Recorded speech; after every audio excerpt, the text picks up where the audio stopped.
English medium के साथ साथ ये मेंस का ऑप्शनल एंथ्रोपोलॉजी यूपीपीसीएस और आईएएस के लिए हिंदी में भी प्रोवाइड कराया जा रहा है।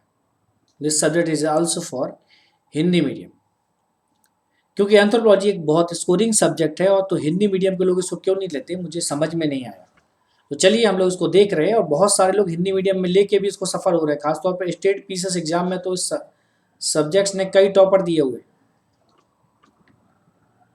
चलिए एंथ्रोपोलॉजी की बात करते हैं। इसका हम लोग एक परिचय जानते हैं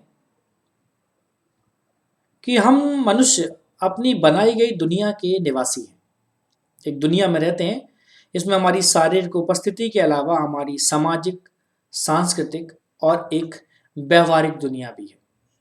तो ह्यूमन के लिए या मानव के लिए क्या है, एक शारीरिक दुनिया है,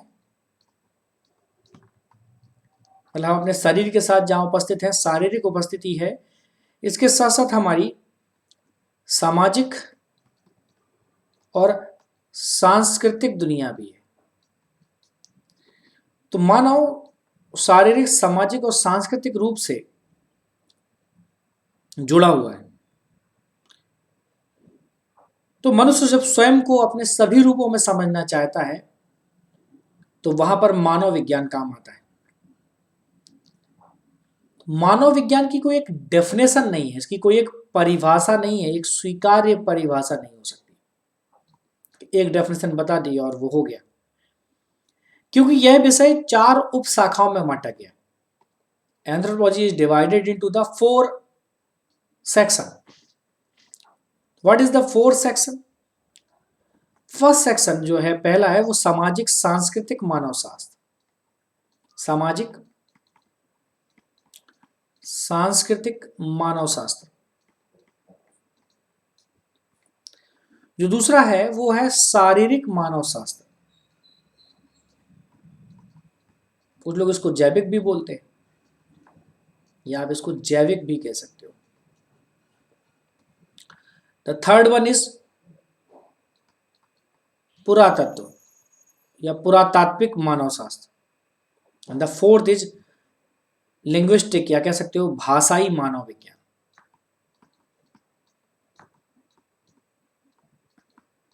तो एंथ्रोपोलॉजी को 4 उप शाखाओं में विभाजित किया गया। तो एंथ्रोपोलॉजी की ये सब ब्रांच हैं,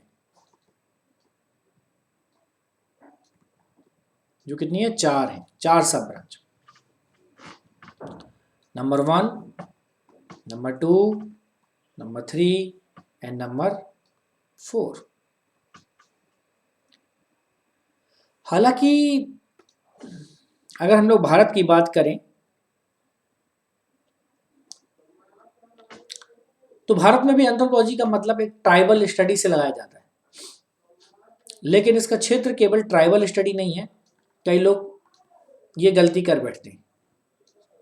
ट्राइबल या ट्राइब्स इसका एक इंपॉर्टेंट केंद्र बिंदु हो सकता है, लेकिन एक हॉलिस्टिक अप्रोच होगी, एक समग्र रूप में मानव को समझने की, क्योंकि यह सांस्कृतिक, जीव विज्ञान, इतिहास, पर्यावरण सबको देखता है।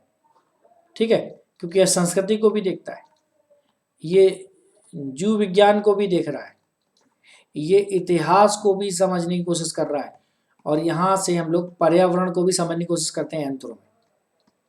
तो एक ब्रॉड स्पेक्ट्स है इसका। एरिक वुल्फ, एक नाम आपको याद रखना है, एरिक वुल्फ। 1964 में इन्होंने एक बहुत इंपॉर्टेंट बात की थी। इन्होंने कहा था कि मानव विज्ञान एक विषय को बांधने की तुलना में स्वयं एक विषय वस्तु है। ठीक है, इंपॉर्टेंट, मानव विज्ञान एक विषय को बांधने की तुलना में स्वयं एक विषय वस्तु है। तो इसको इन्होंने क्या कहा था, सब्जेक्ट मैटर कहा था, एक विषय वस्तु कहा था। ठीक है, इसका कुछ भाग इतिहास में है, कुछ भाग इसका पर्यावरण में है, कुछ भाग इसका संस्कृति में है, कुछ भाग इसका जीव विज्ञान में। तो एक तरह की समझिए, मनुष्य को भीतर और बाहर दोनों तरह से इसमें अध्ययन करते हैं। विषय वस्तु मतलब इसमें जो मानव है वो विषय वस्तु हो गई, और इसको हम लोग दोनों तरीके से देखते हैं। बाहर से भी इसका अध्ययन करते हैं और अंदर से भी। अंदर से मतलब बायोलॉजिकल, उसकी बॉडी के स्ट्रक्चर, उसकी जेनेटिक्स को है ना। तो हम लोग यहाँ पर जेनेटिकली भी समझने की कोशिश करते हैं, और बाहर से मतलब उसके चारों ओर का कल्चर, उसका एनवायरनमेंट, यहाँ से समझने की कोशिश करते हैं। मनोवैज्ञानिक मानव प्रजाति की उत्पत्ति और विकास को समझने का काम करता है कि जो मानव प्रजातियां हैं, तो मनोवैज्ञानिक क्या काम करते हैं, समझना है। तो मानव वैज्ञानिक क्या काम करते हैं, मानव की उत्पत्ति, किसी प्रजाति की उत्पत्ति कैसे हुई, ठीक है, और उसको विकास, उसकी विकास की समझ या उसको समझने का काम करते हैं। क्या काम करते हैं, उत्पत्ति कैसे हुई, विकास कैसे हुआ, ठीक है। ये जानने में भी रुचि रखते हैं कि पारिस्थितिक संस्कृति क्या को कैसे प्रभावित करती है, और जो पारिस्थितिकी होती है, जो इन्वायरमेंट होता है, पारिस्थितिकी कैसे संस्कृति को प्रभावित करती है,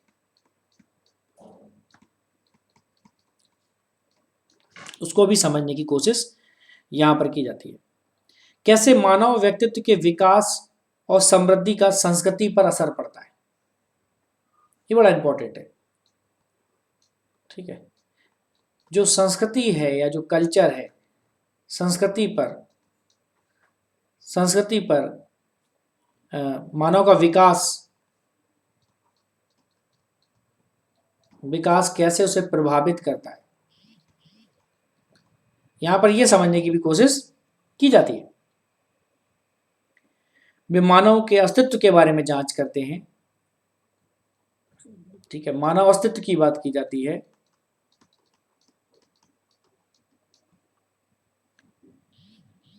इसके साथ साथ वे मानव के अतीत और इसकी संस्कृति के पुनर्निर्माण में भी समान रुचि रखते हैं। अब जब इस सब का काम कर रहे थे वो लोग, तो एक बड़ी इंपॉर्टेंट चीज यहां पर ध्यान रखनी है। जो यूएस एंथ्रोपोलॉजिकल सोसाइटी है, वो मानव को अतीत और वर्तमान मनुष्य के अध्ययन के रूप में बात करते हैं। वो लोग कहते हैं कि जो वर्तमान है और अतीत है, वो कैसे एक दूसरे से जुड़े हुए हैं, हम उनको समझने की कोशिश करते हैं। इसलिए इसका एक समग्र अध्ययन, हॉलिस्टिक अप्रोच भी कहते हैं, समग्र या एकीकृत अध्ययन को करने की इसमें जरूरत बात की गई है। सब्जेक्ट बहुत सरल है, बहुत इजी है, और इसमें ज्यादा मार्क्स लाने आसान है। अब समग्र कैसे, आपको किसी भी मानव का या तो अतीत समझना है या फिर वर्तमान समझना है, ठीक है। जब आप अतीत और वर्तमान समझने की कोशिश करोगे, जब आप उसका अतीत और वर्तमान को यहां पर समझने की कोशिश करेंगे, तो कुछ चीजें स्पष्ट रूप से दिखाई देंगी। अब ये कैसे आप करेंगे, समझना है। यहां पर हम उसके जैविक बायोलॉजिकल डेवलपमेंट को देखेंगे कि पहले कैसा था और अब कैसा हो गया। यहां पर हम उसके पुरातात्विक इतिहास को समझने की कोशिश करेंगे कि वो कैसे, किन परिस्थितियों में वहां से निकला, और हम उसकी संस्कृति को यहां समझने की कोशिश करेंगे। तो अतीत से वर्तमान के क्रम में ये 3 फैक्टर हैं जो उसको जोड़े रखते हैं। अब इन 3 फैक्टरों के कॉन्टेक्स्ट में एक समग्र अध्ययन करने की कोशिश करेंगे। चलिए हम लोग इंडस वैली सिविलाइजेशन की बात कर लेते हैं। इंडस वैली सिविलाइजेशन को सबने समझा हुआ, सिंधु घाटी सभ्यता के बारे में सभी ने अध्ययन किया हुआ हिस्ट्री में। हमने उनकी संस्कृति को जाना, उनके समाज के बारे में जाना। अब इंडस वैली सिविलाइजेशन जो है,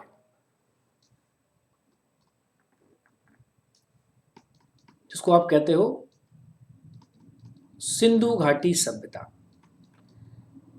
ये क्या बताती है,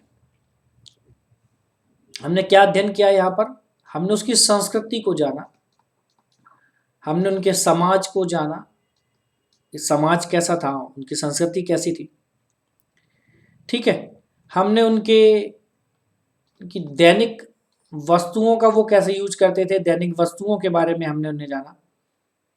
मोहरें कैसी थी, मूर्तियां कैसी थी, धार्मिक पक्ष कैसा था। तो यहां से हमने क्या बात की, लेकिन अभी हमें लिपि के बारे में जानकारी नहीं है। तो अब समझिए, जब हम लोग संस्कृति पढ़ रहे थे, समाज पढ़ रहे थे, जो दैनिक वस्तुएं मिली हैं उनको पढ़ रहे थे, तो यहीं पर हमें कुछ चीजें मिली कि यहां पर कुछ नर और मादा कंकाल मिले, नर और मादा कंकाल मिले। अब हमने जब क्या किया, इन कंकालों को देखा तो यहां पता लगा कि ये आनुवांशिक रूप से संबंध नहीं है, ये आनुवांशिक रूप से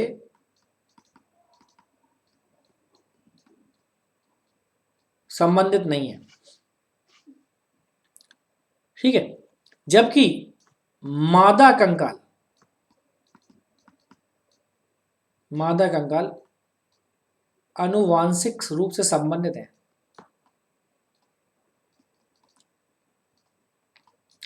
तो इससे क्या रिजल्ट निकलता है, इससे रिजल्ट क्या निकलता है तो इससे पता चलता है कि शादी के बाद एक पुरुष अपनी पत्नी के घर में रहने के लिए जाता था। जब शादी होती थी तो दो लोगों के बीच होती है,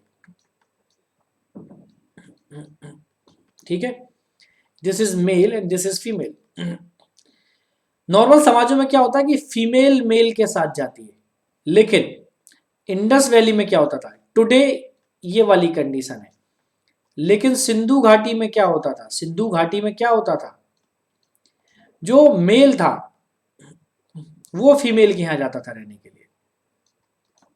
इसलिए फीमेल आपको देखेंगे जेनेटिकली एक दूसरे संबंध दिखाई देते हैं।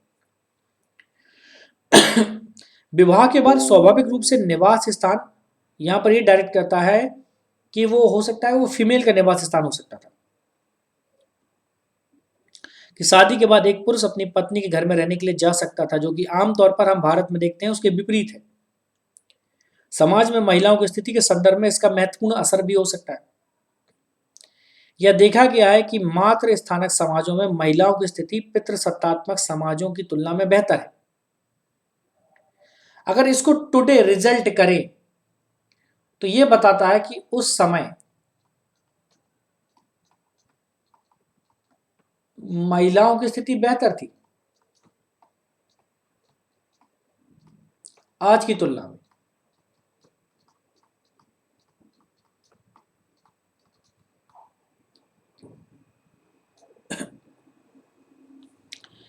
अब यह मानव प्रजातियों के बीच भिन्नताओं का विश्लेषण करने के लिए एक विकासवादी योजना में मानव से ऐसी शुरुआत होती है, यह हम समझ सकते हैं। यह संस्कृति के उद्भव को बताता है, उसके विविधीकरण को बताता है, और सभ्यता के उद्भव को भी समझने की इसमें तुलना करते हैं या कोशिश करते हैं। कुछ लोग इसको तुलनात्मक विज्ञान या कंपैरेटिव साइंस भी मानते हैं। तो कैसे ये तुलनात्मक विज्ञान है, कैसे ये तुलनात्मक विज्ञान है, आइए इसको समझने की कोशिश करते हैं।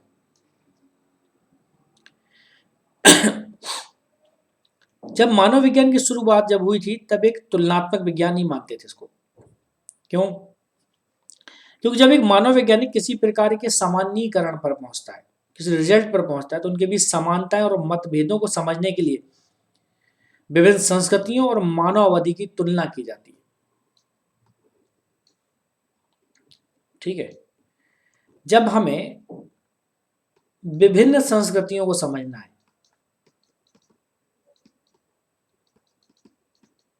विभिन्न संस्कृतियों को समझना है, तो उनके बीच तुलना जरूरी है, तो हमें तुलना करना होगा। अब ये तुलनात्मक विधि में ने प्रजाति केंद्रता और सांस्कृतिक सापेक्षता के बीच एक विवाद भी उत्पन्न किया था, हम उसकी बात नहीं कर रहे हैं। अब ये तुलना करोगे तो किसके बीच करोगे, ये तुलना कैसे होगी, तो ये तुलना होती है सरल और जटिल समाजों के बीच। एक सरल समाज है और एक जटिल समाज है। अब आप इनके बीच तुलना करने जाएंगे तो कुछ डिफरेंट चीजें आपको देखने को मिलेगी कि कुछ समाज दूसरों के लिए श्रेष्ठ है। यहां पर क्या बताओगे आप, यहां पर श्रेष्ठता की बात करोगे, जब हम इनके बीच कंपैरिजन करते हैं तो कुछ रिजल्ट आता है, कौन श्रेष्ठ है, who is best better and कौन बेस्ट है कौन बेटर है, ये समझने की कोशिश करते हैं। ठीक है, तो एक प्रकार से देखा जाए तो जाति केंद्रित पूर्वाग्रह इससे बढ़ता है।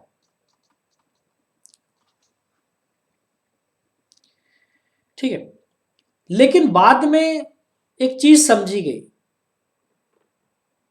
कि हमें दो डिफरेंट संस्कृतियों के बीच तुलना नहीं करनी चाहिए।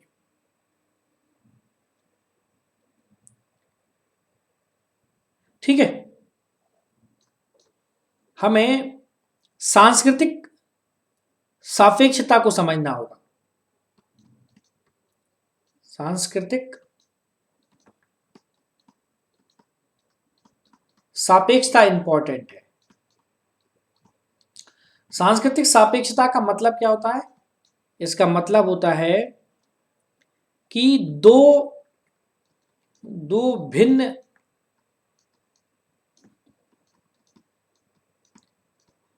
संस्कृतियों में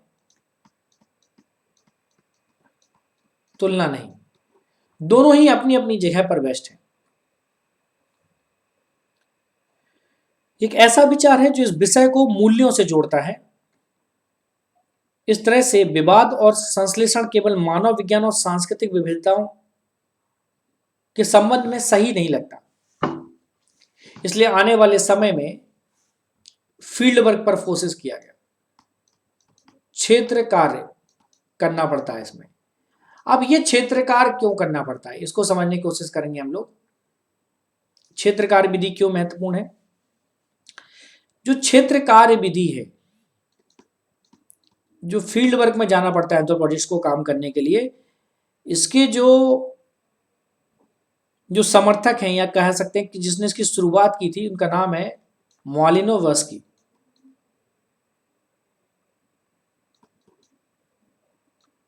मालिनोवस्की।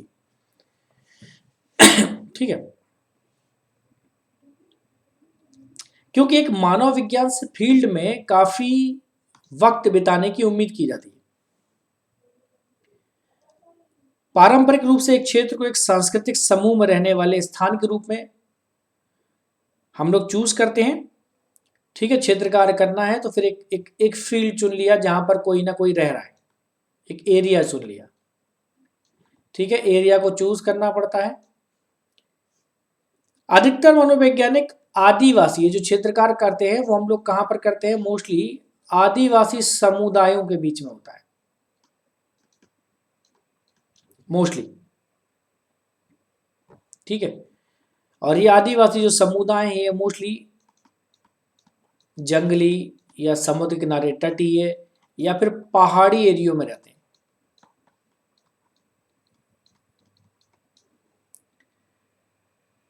ठीक है, अधिकतर लोगों ने यही चुना। मालिनोवस्की की अगर बात करोगे तो इन्होंने एक आइसलैंड है ट्रोविंड आइसलैंड है, इन्होंने ट्रोविंड आइसलैंडर्स पर अपने प्रयोग किए जो पापुआ न्यू गिनी में है। ठीक है, भारत में ऐसे एक रेड क्लिफ ब्राउन है। भारत में कौन है? एक रेड क्लिफ ब्राउन। इन्होंने अंडमान और निकोबार को अपना एरिया चुना, इनके बीच काम किया। ऐसे मार्गरेट मीड ने भी समोआ एक ट्राइब है, उनके बीच काम किया था। तो ये सारी चीजें हैं जो विषय को बड़ा इंटरेस्टिंग बना देती। अब ये फील्ड वर्क क्यों करना है, इसके रिजल्ट क्या निकलेंगे? फील्ड वर्क या क्षेत्र कार्य क्यों? तो यहां पर वो क्या अध्ययन करता है? तो यहां पर वो उनके बीच में रहता है। क्षेत्र कार्य करने में क्या होता है कि एंथ्रोपोलॉजिस्ट उनके बीच रहता है, उनके बीच रहकर उनके बीच रहकर एक निरीक्षण करता है।